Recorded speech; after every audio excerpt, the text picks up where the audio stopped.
Good morning and welcome to the webinar today. Today's webinar is where, when, and what to post on social media. Today is June 15th, 2023, and we're so happy that you could join us.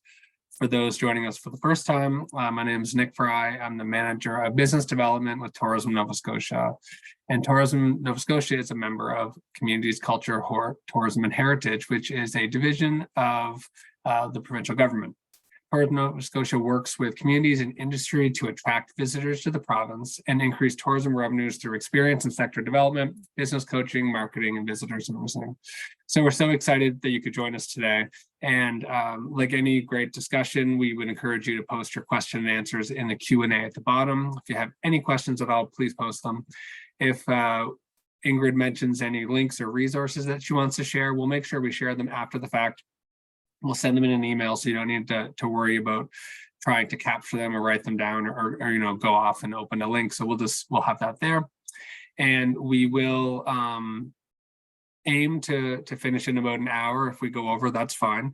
If you have to leave, that's okay, because it's going to be recorded. We'll send the recording around, and it'll be available to review if there's anything you want to go back and check on. If you want to share it with any of your industry partners that you think it will be relevant. And if you want to go back and check out any other webinars that have happened before, we would encourage you to do so. The link's on the screen and will also be coming to you after the fact. Today's webinar is brought to you through a partnership with Digital Nova Scotia, our great partners. And I'm hoping that you came to us through Digiport. And Digiport is the partnership where it's a one-stop shop for all things digital for tourism businesses. So it offers interactive services, educational opportunities that can help tourism businesses with their digital marketing, access professional support, websites, webinars, anything that you need to bridge that digital capacity gap. So if you haven't signed up for Digiport, please do so now. The link's on the bottom of the screen, and we'll send that out after as well. And I'd really encourage you to do that. I see that we have a number of participants on the webinar today. It's really exciting. Most of the people that signed up showed up, so that's really wonderful. And it's probably due to the fact that we have such a great presenter today. So we have Ingrid Deon from WordCraft. Ingrid has been with us. I'd probably say this is our third or fourth webinar, and always bringing topical, relevant, easily applicable information for tourism businesses. And Ingrid was also one of our featured speakers at our Digital Days events. So really excited to have Ingrid here. She is the CEO of WordCraft. It's a social media marketing agency that's headquartered in Yarmouth. She started her career as a journalist, but caught the social media bug and has worked when she worked at a digital marketing agency. WordCraft specifically focuses on organic social media strategy, content creation, and community management. And they've worked with a few companies you may have heard of, like Nestle Canada, Manulife, and King Cool Tea, just to name a few of the heavy hitters, but lots of local ones as well. So I'd like to welcome and invite Ingrid to share her screen. Really excited for the presentation today. And whenever you get a chance, share your screen. Thanks, Ingrid. Thank you. All right, thanks, Nick. And big thanks to Tourism Nova Scotia and Digital Nova Scotia for inviting me to speak with you today. And thanks to everyone for showing up. It's super exciting. I love talking about social media. You will notice I'll get very excited about it. And feel free to put any questions in the chat box. Nick will either interrupt me with a question or we'll save them for the end. I'm flexible with whatever. So if you have a burning question, you don't have to wait for the end. You can just pop it in there anytime. So yes, so we're talking about where, when, and what to post on social media. These are some of the biggest questions that I get when I'm talking to potential clients and just people about town. So we're going to start with where. I think the first time I did this webinar, I just named it like what, when, and where or something, but I always start with where, because I think that's the most important part, where you should post. Figure out which social media platforms you should post on. So the first thing is you don't have to be everywhere. I know often it is really tempting. There are so many different social media platforms. There's, of course, there's Facebook, Instagram, Twitter, LinkedIn, Pinterest, TikTok, Snapchat, there are, and there are more. So sometimes we get taken by something that's shiny and new, say for instance, TikTok, and we're like, oh, we should be there, we should be posting there. But you don't have to be everywhere. Don't spread yourself too thin. Think about who you want as an ideal customer, who is your target audience, and where do they spend their time online? What is their favorite social media platform? How do you know this? You can do some market research, and one easy way is to just ask some of your customers, what's your favorite social media platform? What's the one that you spend the most time on? And if the overwhelming majority of them say Instagram, then maybe that's where you should focus. If the majority say TikTok, then maybe that's where you should be. And we have plenty of clients that still have the most impact on Facebook. So a lot of people say, everyone's leaving Facebook. Facebook is Facebook's old news. It's dropping off. It's more of an older demographic. Sure, some of those things are true, but it's still the most popular social media platform in Canada. So it's the most used social media platform in Canada. And we have clients like King Cole Tea that Nick just mentioned. They have the most impact on Facebook. So Facebook's not dead. In fact, it's still kind of thriving, depending on who your target audience is. Another way to figure out where your target audience spends their time on social media is to look at your competitors and see where they're focusing most of their efforts. Are your competitors posting a lot on Facebook? Are they experimenting with TikTok? Are they still over on Twitter? Just like an aside, we're sort of watching Twitter. A lot of kind of controversial things have been happening over on Twitter. And for most of our clients, we're sort of we're going dark. We're not posting actively on Twitter. We're just answering mentions, tweets, and direct messages. We're not actively posting there just because it's a little bit risky just with everything that's going on there. It's kind of a dumpster fire. So we just want to stay away from it for now until we see what happens. And that might be a strategy for you as well. I think a lot of tourism operators probably don't have a whole lot of, like, Twitter might not be your target. But maybe you have a niche that's really popular on Twitter. So I recommend focusing on one or two social media platforms and not trying to post everywhere. That's the best bang for your buck. You don't need to create new content for each different social media platform. Just focus on one or two. The more relevant your posts are to your target audience, the more success you'll have. So these are some general demographics for some of the top social media platforms. These are not written in stone. Like, this is not, don't say that, oh, these are the exact people who are on each platform, because there are definitely exceptions to all of these rules, but it just sort of gives you an idea if you're trying to sort of zero in on where your target audience might be. So Facebook, like I said, largest audience, the most kind of broadest strokes. It does skew older technically, but there are some exceptions as well. Mostly, Gen X, boomers. There are some millennials. It's not very popular with Gen Z. Twitter skews male mostly, educated, wealthy usually, interests in sports, news, celebrities. That is not the only group that hangs out on Twitter, but it sort of gives you an idea of who's out there. Instagram is often the platform for millennials and Gen Z. You'll find that users are, and again, not a blanket statement, but generally, users are more active on Instagram than Facebook. They're more likely to like, comment, share. So sometimes if you're posting on Facebook and Instagram, you might notice that you get more engagement over on Instagram. But it just seems to be that people are a little bit more likely to to take those actions like liking, commenting, sharing, clicking, saving. Again, not a hard and fast rule. Over on TikTok, 25% of users are aged 10 to 19.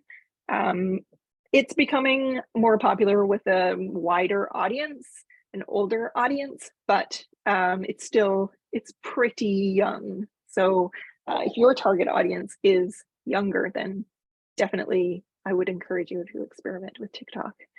And TikTok is just video. So just in case you have questions, you're not sure what it is, just video. So it does take a little bit more resources because, you know, for a lot of us, video is a little bit, takes more time, takes a little bit more finesse to get than just a static photo. And then LinkedIn. LinkedIn is great if your audience is other businesses. So if you have a resort or an inn or something where you're catering to corporate retreats, you know, those kinds of posts would be great over on LinkedIn. And I have some things to say about LinkedIn. Not sure if this is the place, but we are talking about where. So I find if you have a LinkedIn page for your business and you also have your personal account on LinkedIn, chances are you have more connections on your personal account than your LinkedIn business page, unless you're a very, very large corporation. So I typically will encourage people to leverage their personal LinkedIn account rather than their business page for posting content, because they're more likely to reach more people. Like if you have 500 connections on your personal LinkedIn account, but you only have 25 followers over on your business page, you will definitely reach more people if you're posting on your personal account. So just a little tip there. All right, so that was where. So try and figure out where your target audience is. That is where you should post. Don't choose too many social media platforms. You'll just overwhelm yourself. So when should you post? And again, this is an often asked question. The answer is it depends on your actual followers. So sometimes I see these things on social media where people will say, these are the best times to post on each platform. And they'll say, you know, on Facebook, it's Friday at 12 o'clock. And on Instagram, it's Wednesday at 6. Anyways, that's all just made up. It's not true. It's don't pay attention to those things. They're wrong. They're wrong. They're wrong. It depends on your actual followers. When are your followers on social media? You can check your analytics. It used to be really easy on Facebook. If you have if your Facebook hasn't updated, and I'm not sure if any of my clients have the Facebook that hasn't updated yet, and this might be a moot point because maybe a lot of you don't have the, hang on, I'm just gonna go to the regular Facebook page just to show you. I believe I have, and this one hasn't updated yet. Just to show you what it looked like before. No, this one has switched over. I think all of my clients have switched over now. Wait. Sorry, bear with me a moment. Back to my personal profile.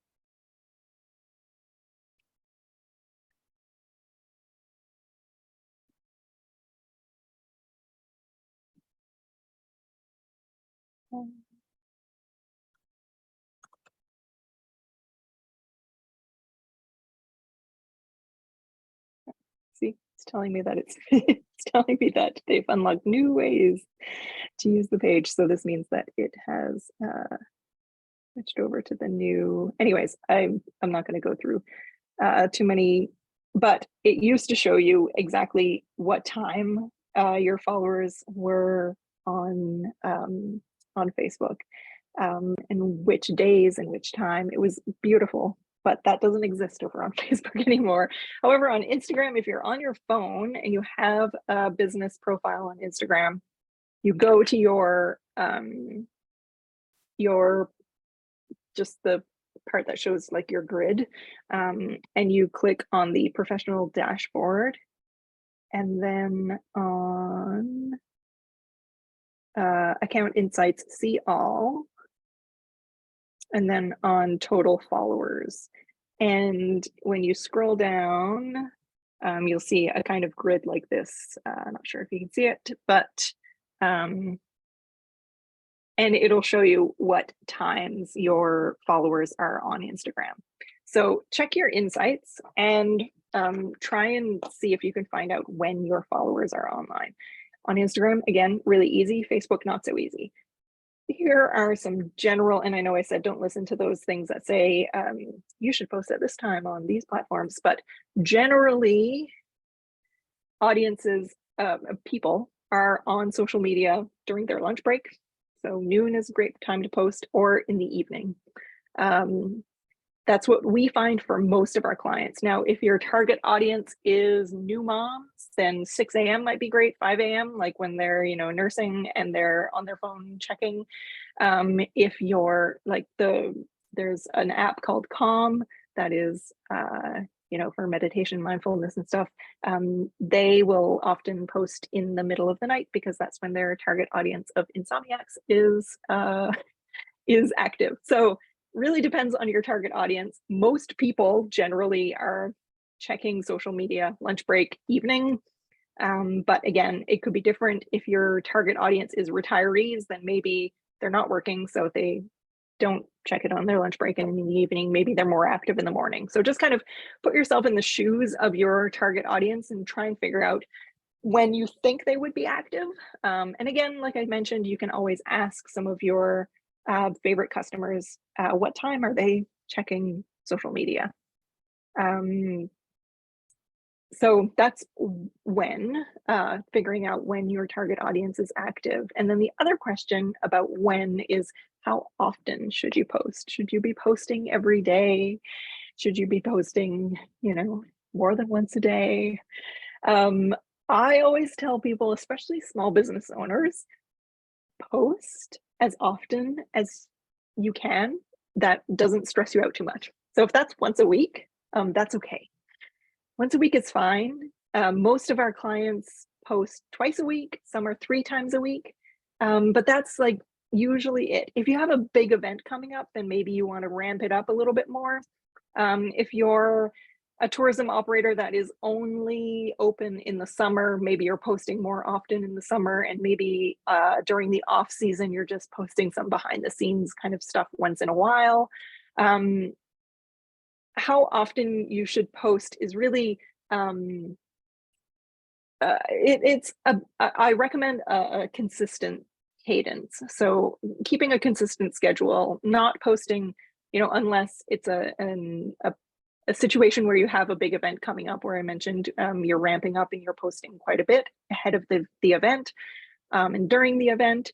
But otherwise, keep it consistent. Don't post, don't get really excited and post every day for 2 weeks and then get burnt out and, go dark for a month because you've run out of steam and you don't know what to post anymore.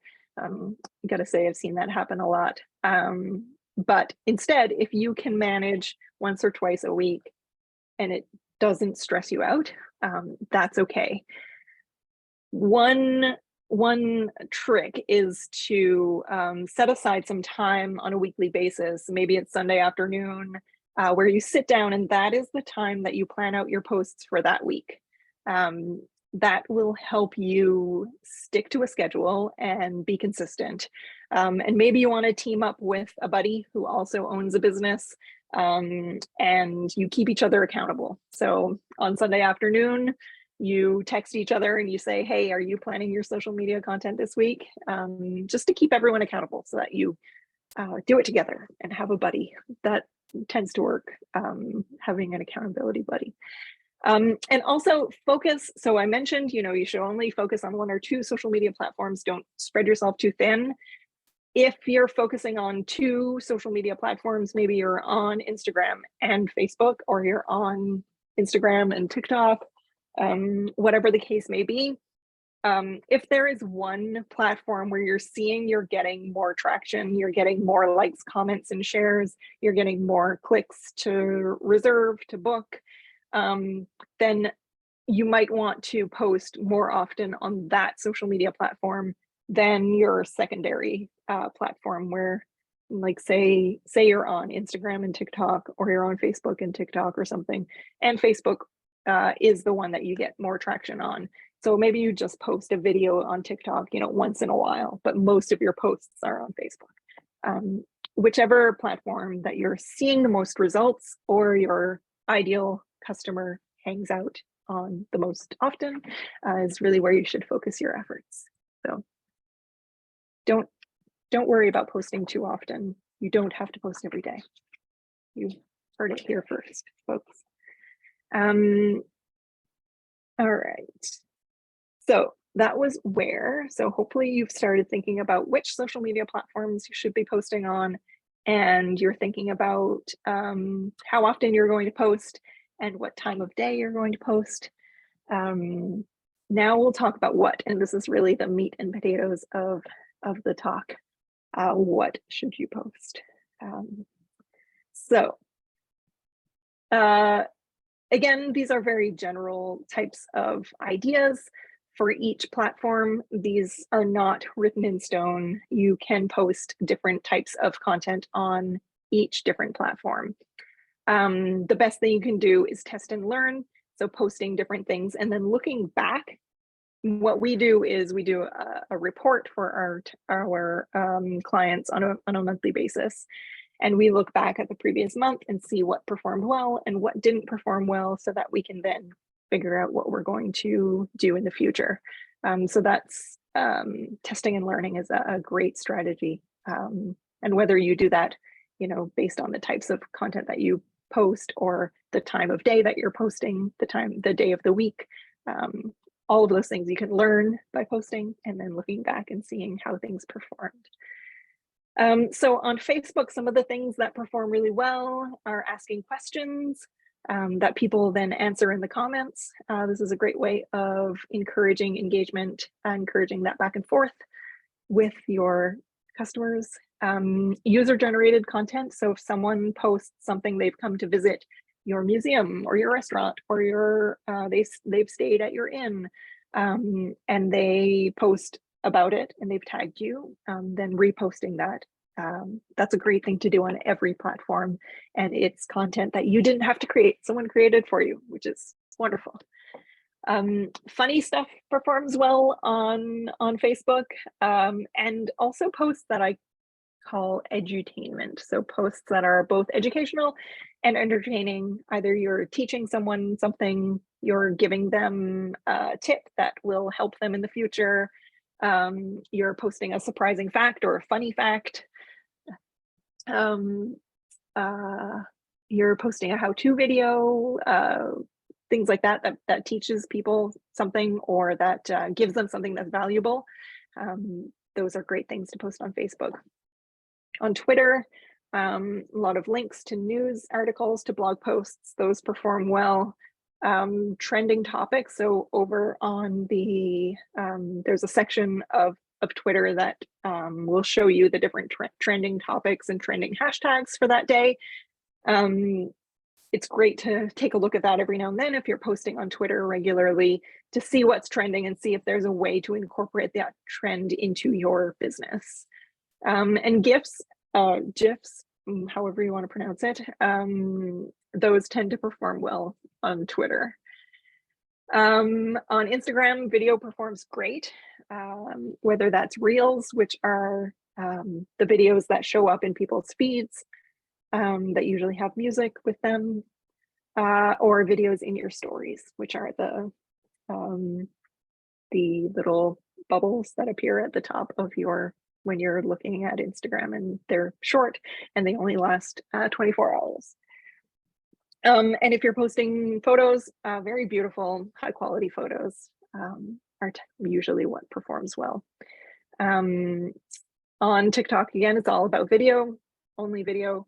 So if you spend some time scrolling through TikTok, you can see different trends or trending sounds, or it doesn't have to be like, you don't have to dance on TikTok. That's a misnomer. You can you can post little behind the scenes tours, or this is what to expect when you check into our Airbnb, or a video showing someone doing something, whether it's a time lapse, maybe you do some kind of craft, and so you show a fast version, sped up version of you making something. Many different types of video that you can post on TikTok, and you can get a lot of ideas by just scrolling through and seeing what other people are doing, especially looking at people who are in your industry.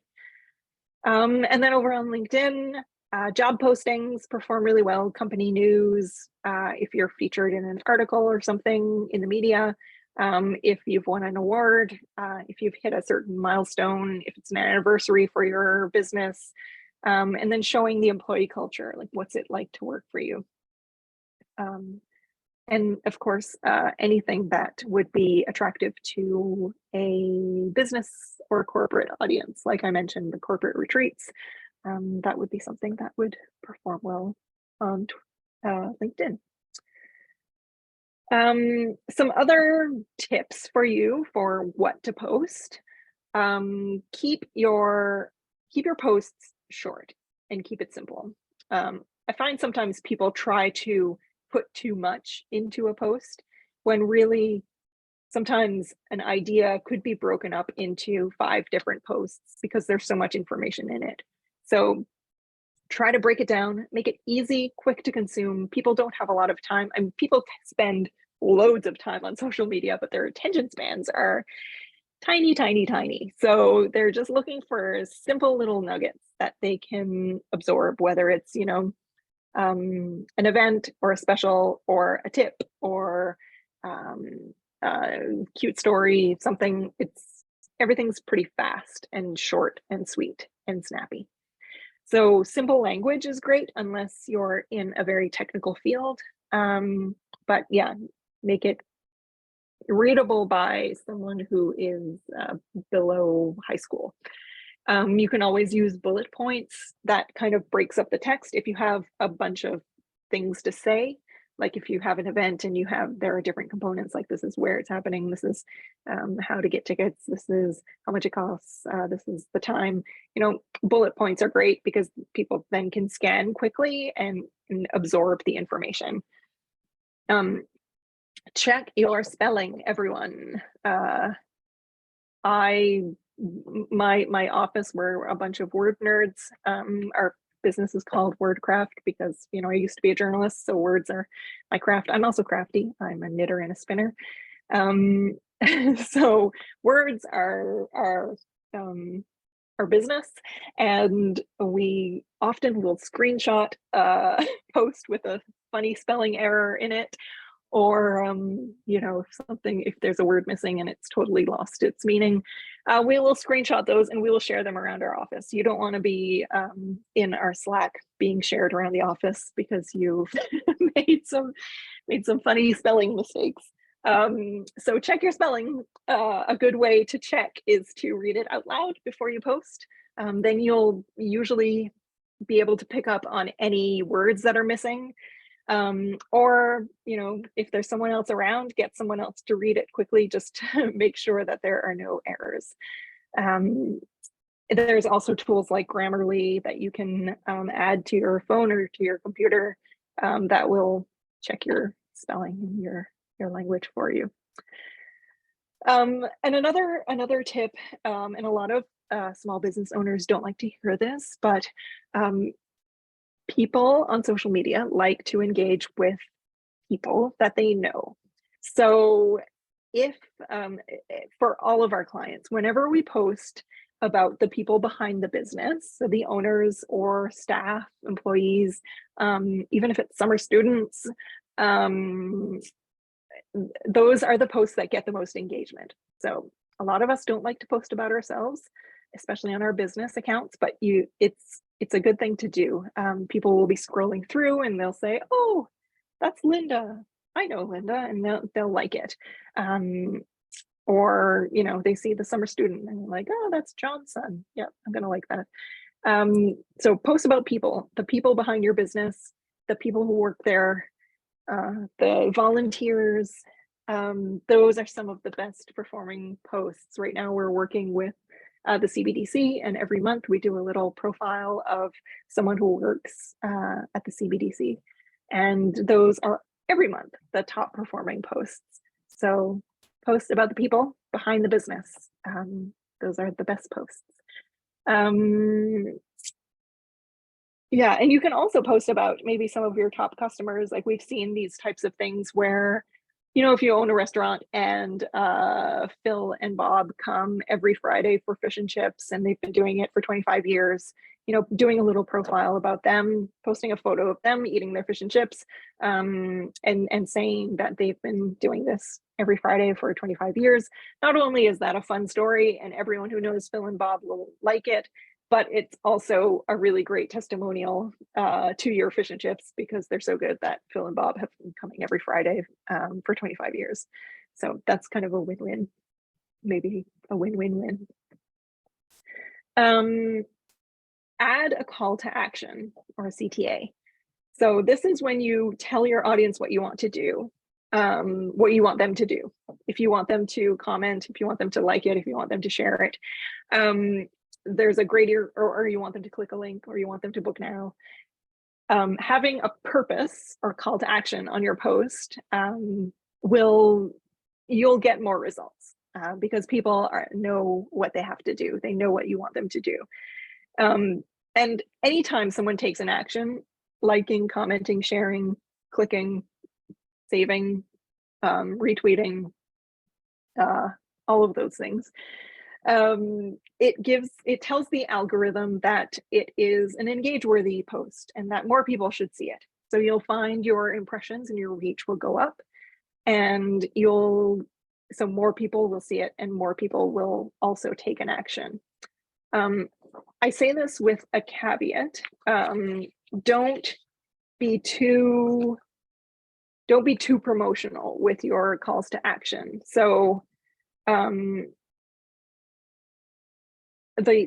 algorithm also doesn't like, they like things to happen more organically, more they like a spontaneous conversation to happen rather than a forced conversation. So instead of comment below, maybe it's let us know what you think, or instead of like this post, maybe it's double tap if you agree. And instead of tag a friend, maybe it's like let us know who you want to share your fish and chips with, or drop an emoji in below. You can ask people to ask them a question, and then they'll know that they have to answer it in the comments. Ask them to send you a DM or a private message if they want to know more about something. Direct them to your website. Get them to subscribe to your newsletter. You can also ask them to connect with you on other social media channels. So, you know, if you follow us here, follow us over on Instagram too, or something. So you want to naturally spark those conversations, but you also want to tell people what you want them to do. So, you know, it's a little bit of a dance, but definitely have a purpose to your posts. Like, why are you creating this social media content? Figure out what you want people to do. Questions, like I mentioned, questions are a great way to increase engagement. So when I'm talking about questions, I'm not talking about rhetorical questions or yes or no questions. I'm talking about questions that start a conversation. Examples of some questions that will help you start a conversation start with the words like should, would, which, who, what. You want to think about questions that you might be compelled to answer.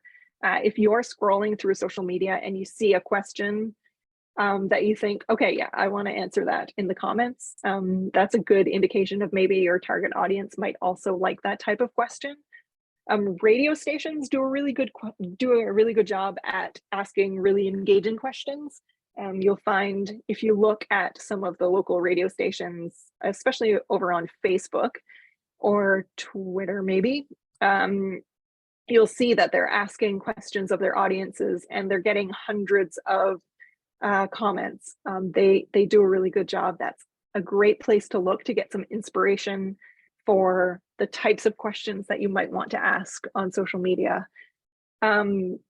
Questions that get people to share an opinion or tell a story are really great types of questions to ask. Some examples would be like, what's your favorite flavor of ice cream? People are like, yes, I want to tell people. I don't know why, but people want to make it known that they really like maple walnut.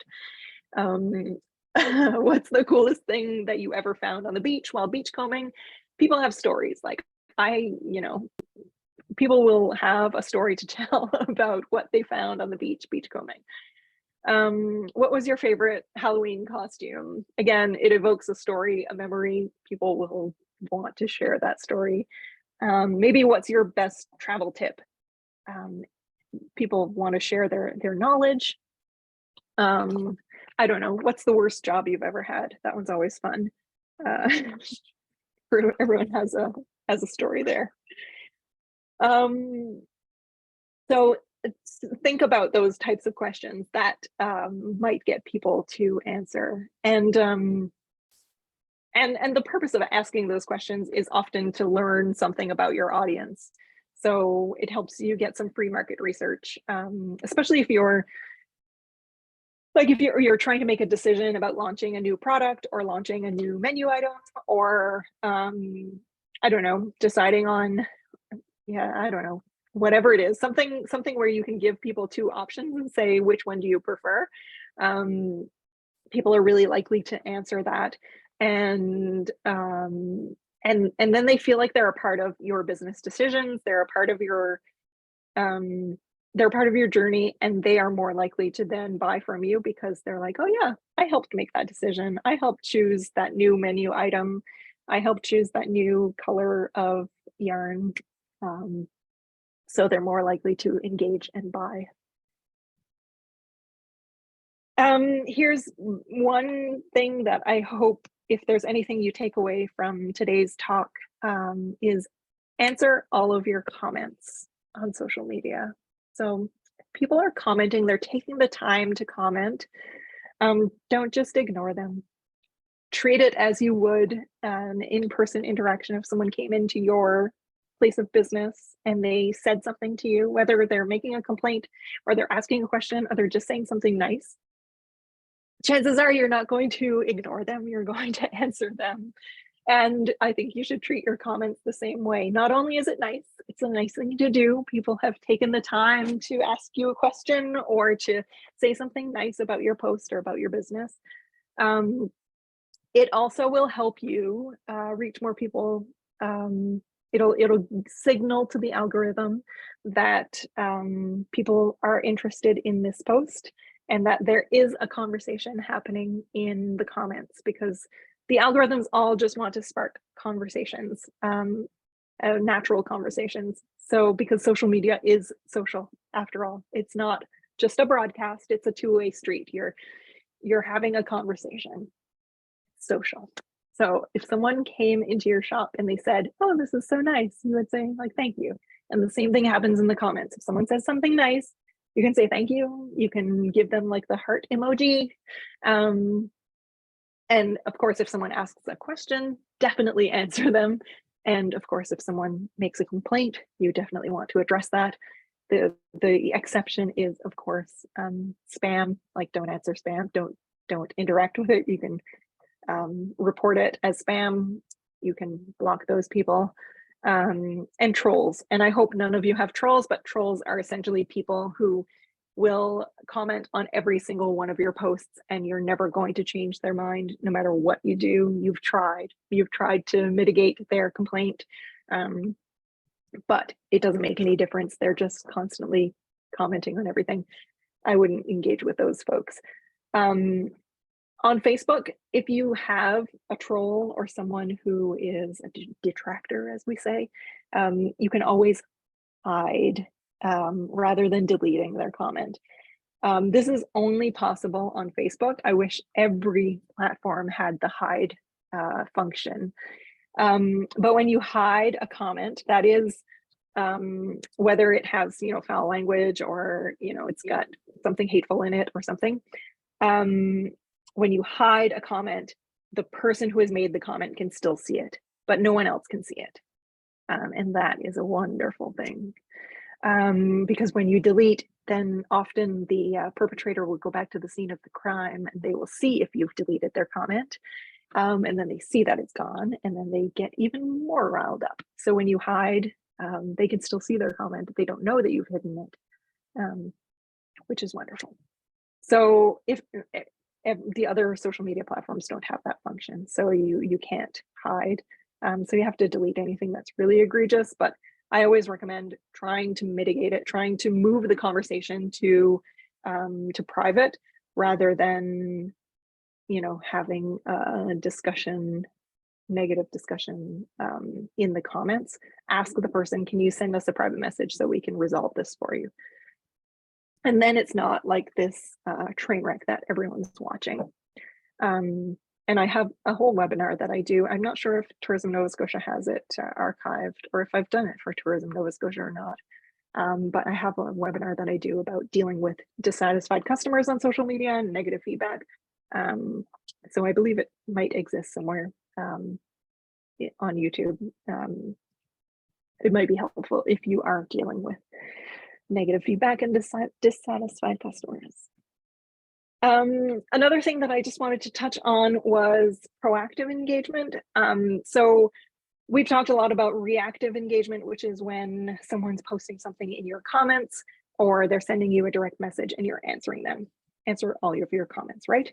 Proactive engagement is when you go to someone else's social media accounts on behalf of your business and engage with them. So you're liking their posts, whether it is, another business in your community or an influencer or your customers, whoever it is. And this happens a lot on Instagram in particular, where you're logged in as your business and you're going through your feed and you're liking and you're commenting on some of your followers, your connections posts. So it's important, like I said, social media is social and it's a two-way street. So you really want to engage with other people as well as just, answering your own comments. You really want to be a part of the social media community and engage with some other folks. Engaging with potential influencers is great. You can make a list of influencers in the province or in the area or wherever you're trying to target, and going to their posts on, a weekly basis or something and seeing what they've posted and maybe comment on it. And then they'll see your business showing up in their notifications and they'll say, who is this, such and such retreat, or who is this restaurant? I want to check them out. Like I mentioned, engaging with other businesses in your local area is great to build that camaraderie, that community. You can also follow hashtags. And again, this is specifically on Instagram, where maybe you follow the hashtag Visit Nova Scotia, which is a great hashtag to use and to follow. And you can see what is happening with other tourism operators. I recommend, liking and commenting on 5 to 15 posts a day on Instagram on behalf of your business. If you can't manage that, that's okay. But just, an idea. There is I think Gary Vee says to do 90 posts a day. To me, that's crazy. You wouldn't have time to do anything else. And I know you're all very busy. And another kind of cheeky thing, this is something that we've done before with a company that I worked with that is a kombucha company. So we looked at people who were fans of other kombucha brands and we offered them a free coupon for their kombucha, just to, find people who are potentially interested in whatever you're offering. whether it's a service or a product, and offering them something. It's a great way of maybe building getting some recognition on social media, getting some positive posts. And one last tip before we go to questions is leveraging Facebook groups. A lot of people ask about whether they should create a Facebook group, and I think the smart thing to do is to leverage other groups that already exist. There are a lot of groups out there. Some of them are for a geographic area. Like I know in Yarmouth in particular, there's this group called Yarmouth Events and Promotions, and there's like 8,000 people who are a member of that group. And it's okay to promote your business in that group. That's what the purpose of it is, to promote events and to promote businesses. Some groups don't allow promotion, but seek out the ones that do. So the ones in your geographic area that allow you to promote yourself, share your post to those groups. They already have thousands of members that you can potentially reach who don't necessarily know about your business, don't necessarily already follow you on Facebook. It could be groups for your industry, like tourism groups. It could be event groups, just any group that your ideal customer could potentially belong to. A word of caution is don't overuse these groups. So don't share every single post that you create to those groups. Just if you have one that you feel is really important that you want more people to see, then share that. Do it on occasion and always test and learn. Try it out, see how it went, see how many more impressions or engagements you got on the post that you shared to the group. Experiment with different groups. It's just a way of reaching more people organically. So you're not, and I haven't spoken at all about boosting posts or anything. It's because that's not what I do. I do organic social media. So I do the kind of social media where you're just posting. You're not putting any boosted dollars behind it. You're just posting to your audience. And this is just a way of reaching more people without boosting. So it's a free way of reaching more people. So that is the end of my presentation, and I am more than happy to take questions. And I know we're almost at the end of the hour, but that's great. That was really, really good. It's funny. You could have named this webinar how to post or boost for free. I'm sure you would have actually packed. So actually, it's funny that one of the first questions came through was how do we maximize our organic versus paid advertising on social media, particularly Facebook and Instagram? I know you gave some really good specific examples today, but did you have anything you want to add? Essentially, just always keeping your target audience in mind and creating content that you think, like, if you have an idea of who that person is, post the type of content that they will find engaging, that they will find useful, that they will be compelled to answer, that they will be compelled to click through. That's really the trick, is creating super focused, relevant content to your ideal customer. Perfect. So anyone that's on the call, please put your questions in the Q&A below. I'm just going to go through them as I see that as they came in. What would be the best suggestion if you're targeting an international market with a different time zone? We should keep taking into account the user's time zone. Am I correct? Yes. So if your target audience is, like, say in Germany or something, then it might be posting around their lunchtime and their evening rather than yours. But again, if you're posting on Instagram, you can see when your audience, when your followers are more likely to be online, and that's a good indication of the time of day that you should post. Perfect. Somebody on the panel posted that we've done a webinar on the past around negative feedback on social media. It's available on our YouTube channel, which you can access through Digiport. So another reason to sign up. Could you please send the link to Digiport? Oh, okay, we will do that. That was from Judy. We'll send that to you. What's a realistic time conversion to see conversion results from organic social media to our brand new tour package website? Oh, to see like the click-through rate, I guess, is that? To So see like, how many people are, so what's yeah. the time frame though? Like when you would expect to see? Oh. I mean, social media posts don't have a whole lot of organic social media posts don't have a whole lot of longevity. So usually you'll get most of your results within 24 hours of creating one post, one organic post. There are some platforms where the longevity is a little bit longer. Like on LinkedIn, you can post, if you posted today, 5 days from now, you might still be seeing results. Whereas on Facebook and Instagram, if you post today, you're not going to see a whole lot of results maybe tomorrow or the next day, and it'll drop off completely after that. On TikTok, things tend to have a little bit more longevity as well, so that it might be like a week or so and you'll still be seeing results. So I would say most of your traffic will happen within a day of creating a post. But that is just for organic. If you're boosting, then it would be the length of the boost. Perfect. Okay, we have okay, now we're over to, that was the chat. Now I get to the questions. What is the difference to the audience between creating posts versus reels or adding to your story? Yeah, so I always encourage people to experiment with different types of content. And so whether that's video or static images or posting to the story or carousels on Instagram, that is when you have like a bunch of photos and you can like swipe through. That's called a carousel.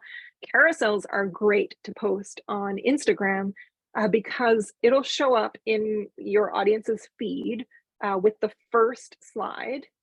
And then if they haven't interacted with it, if they've just swiped, they've just kept scrolling, it will appear again later, maybe later that day or the next day, with the second slide as the first one, like trying to get people to engage with it. So you often will find if you post a carousel that you'll get maybe double the impressions and reach than you would get on a regular static post that just has one photo. So definitely experiment with different types of content. Posting some video, posting some static images, maybe posting a text-based image or an infographic or something. All trying different kinds of things. And then, like I said, looking back and seeing what's performed really well. You'll reach different people with the different types of content. Like some people only go to Instagram to look at stories. Some people don't look at the stories at all. They just scroll through their feed. So you want to try and catch people in different spots. Some people will just go to Reels and they'll look at Reels. So maybe you want to experiment with a few Reels, which are short videos, sort of like TikToks.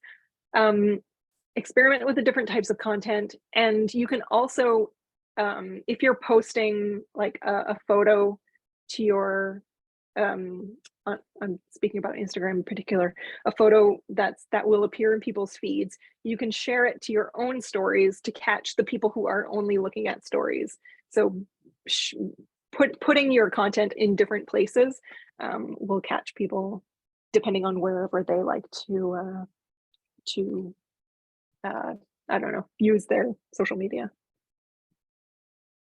Okay, perfect. We have, how do you know which content to prioritize for each platform? I tend to post the same content on all two of our platforms at the same time, Insta, Facebook, and Twitter. Yeah. There's nothing wrong with posting the same thing on different platforms.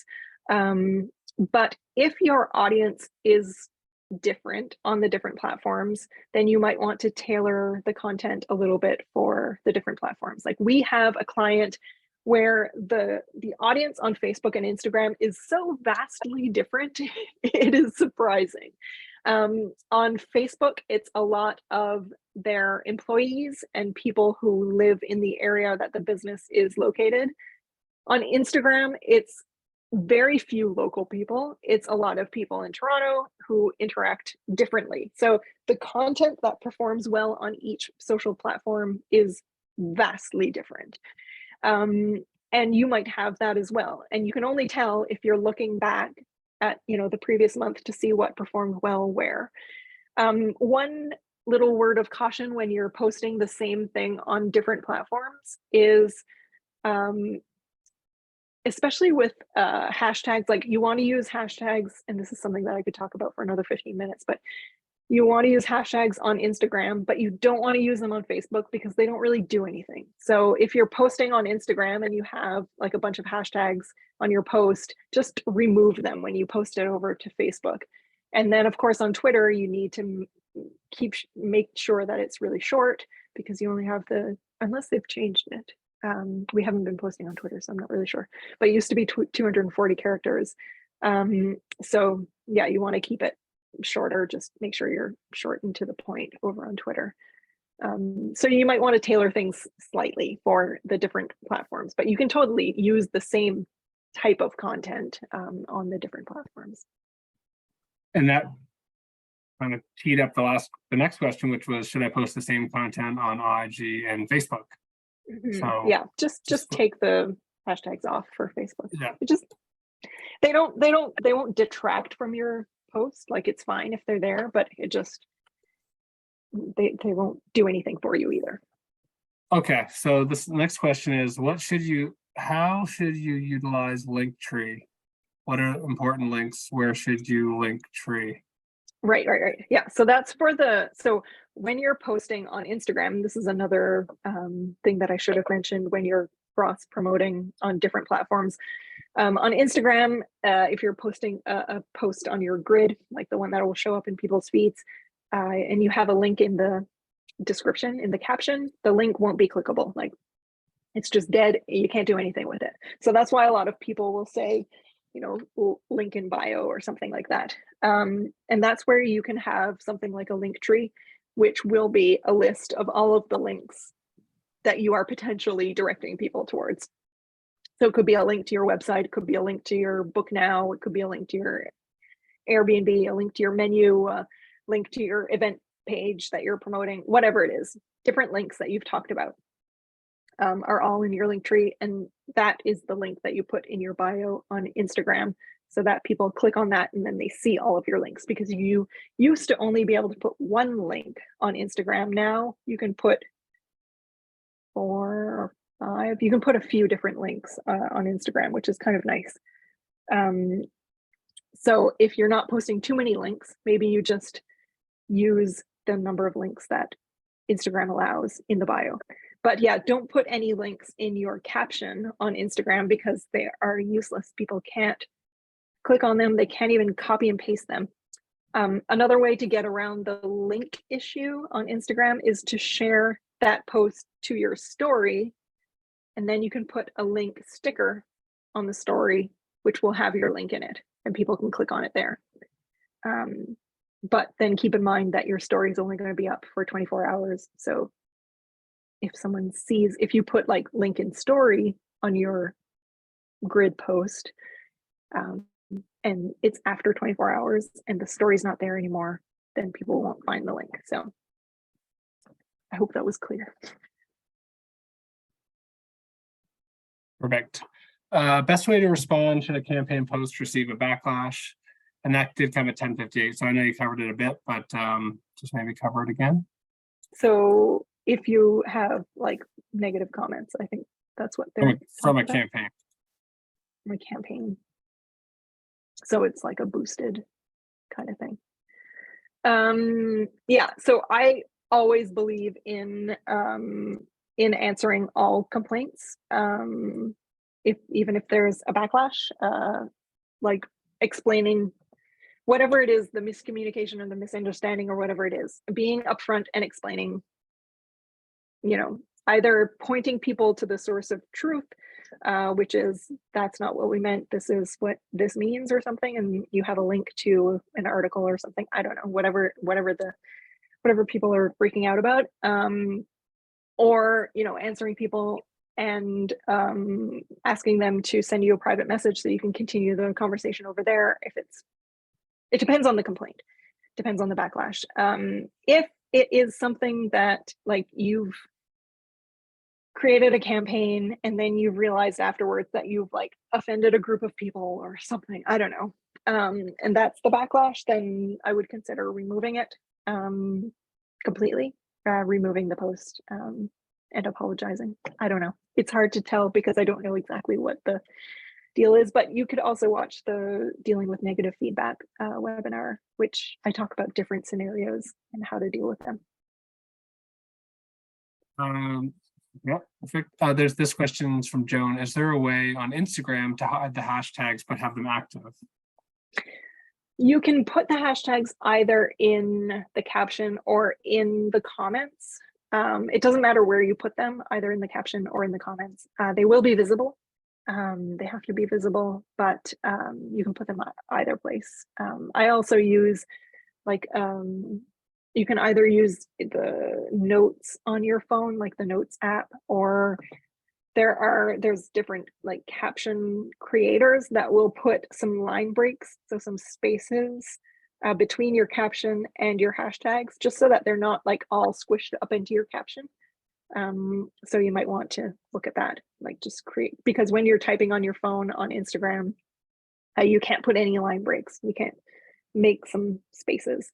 So, but there are ways around that, either with typing it in your notes app first and copying and pasting it into Instagram, or using something like there's an online caption creator. It'll put those line breaks in for you.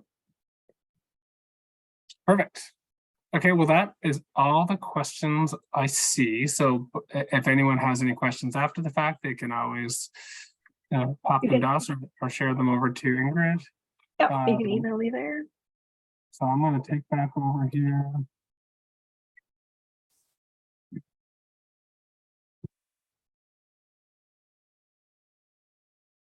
All righty.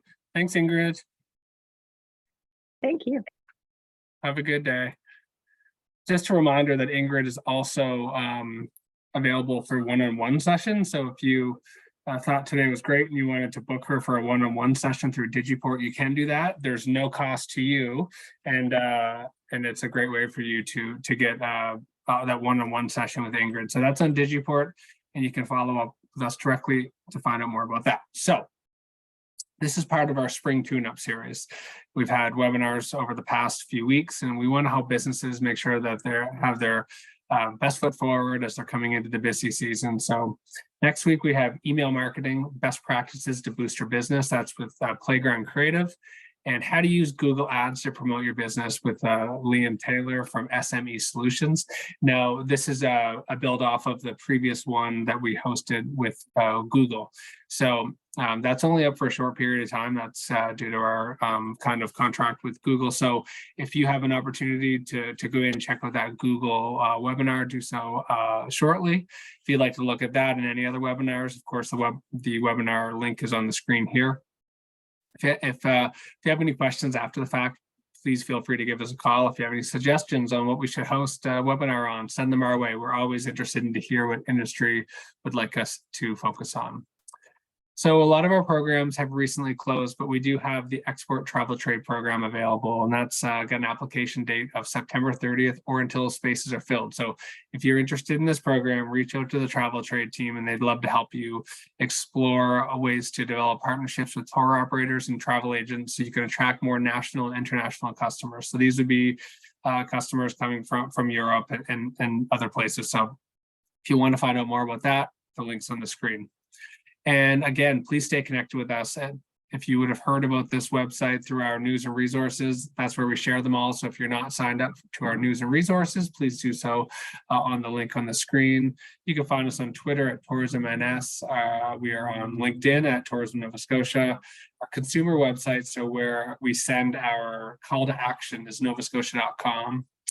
All of our corporate information is on our corporate website at tourismns.ca. And if you would like to email us, have any questions or feedback, or you'd like to suggest an idea for a topic, please give us an email at tnsbusiness@novascotia.ca. Thanks for spending your morning with us. We hope you have a wonderful day. Take care.